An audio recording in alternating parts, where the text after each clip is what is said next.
Okay. Now, let me go ahead and I get what you're saying because I live in your world, all right?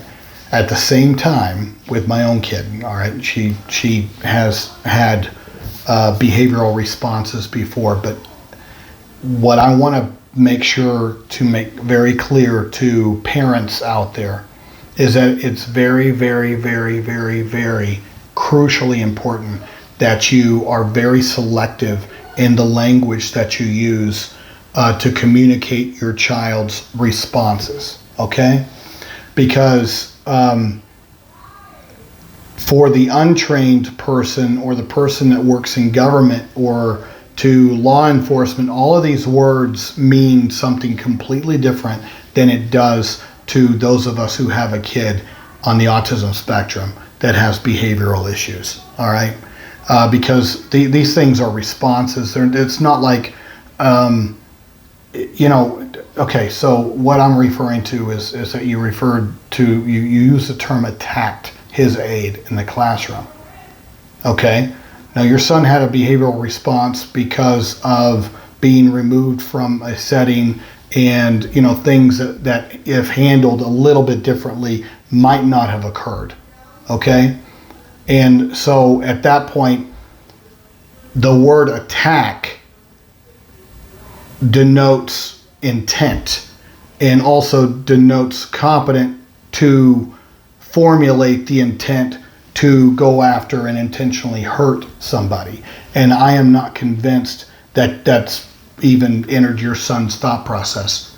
It was a response. And I don't know how communicative your son is, how much your son can communicate, but the less our kids can communicate, then their form of communication is going to be throwing things, hitting, screaming, biting, pinching. Those things are all forms of communication. All right? Think of Helen Keller before Anne Sullivan came in and helped her out and found a mechanism and a way for Helen Keller to communicate. Before that occurred, and believe me, Anne Sullivan was on the receiving end of many of ass whooping at the hands of Helen Keller. But she didn't take it personal because she understood that this is all communication. And it didn't necessarily, it didn't need to be taken personal. And it didn't need to be taken as an affront. But unfortunately, we're dealing with human beings on the opposite side. And of course, no teacher goes into the profession and no paraprofessional goes into the profession wanting to get their butt handed to them by special needs kids. All right, nobody said that. And I'm nobody. And I am not one, I've been on the receiving end from bites, hitting, pinching from my own child. Okay, I get it. I've been there. And I would never sit there and say, well, just suck it up, buttercup. I don't do that. All right, I get it. But we got to work together to sit there and solve these problems and solve these issues. And quite frankly, if you approach my child in a very specific manner, then she doesn't do any of those things. And so any of the responses that she's had against me or anybody else, it's not intentional. It's not like she's formulated some kind of an intent to do that, and I don't think your son has either. But just be careful about using the words like attack, because it means something different, So when schools put words into IEPs for kids that have behavioral responses, especially those that have behavioral responses tied to an inability or a huge deficit in their ability to communicate, then I tell you what, it drives me mad, because they shouldn't be using words like violent, those things have very, very real definitions in our world. When they word, oh, he assaulted a teacher.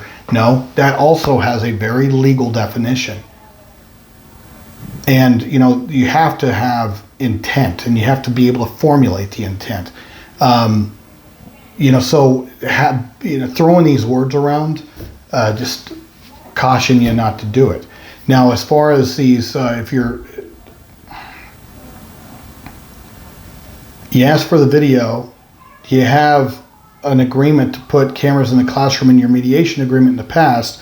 I don't know how long ago your mediation agreement was. Usually there's about a 1-year time frame on mediation agreements or even settlement agreements because IEPs are developed every year. Now, you can sit there and extend them out, and if they did agree to put cameras in the classroom, then at that point, if your son's in 4 different classrooms, then I mean, was it a technical violation of the mediation agreement? Not necessarily.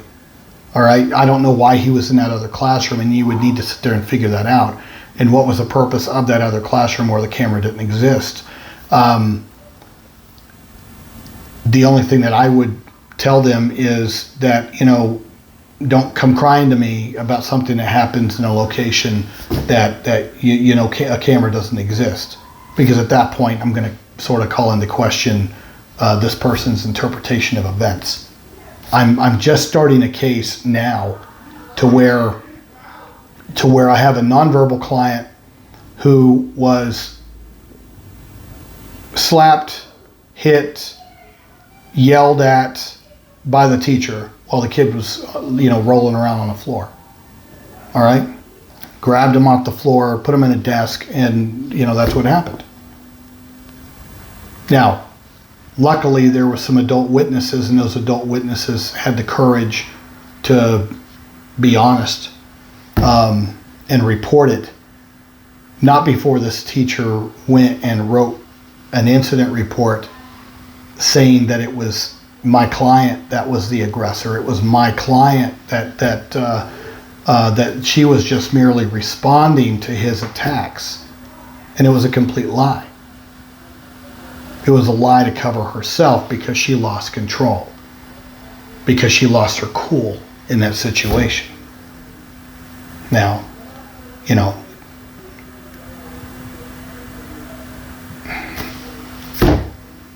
what would have happened if these adults wouldn't have, what would happen if nobody was around other than those two? Well, the teacher's incident report would have trumped my client, who didn't have an ability to communicate, to sit there and explain what really happened. That's why I do think that these cameras are important. So that's where I would sit there and say, well, we've got to make sure that he's only in these locations where the cameras are, because that's how we safeguard this situation for all involved, your son and the staff member. But at the end of the day, you really do need to have somebody in there training the staff on how to prevent your son from escalating, okay? You need to have a board certified behavior analyst coming in there and training staff to a level of competency on your son's triggers, on your son's behavioral responses, so that they can implement that plan without error. Because if it's implemented without error, then we have the best opportunity to avoid having these kind of behavioral responses. So having the cameras is one piece, I understand that, but we also need to come in with the right kind of services and supports to support the staff and training them to a level of understanding and competency so that they can follow the plan consistently and accurately, so that your son doesn't have these behavioral responses. And then with time, gaining communicative skills, which will then decrease behavioral responses, but then also teaching self-regulation and self-monitoring, and that will come with age as well. Good question.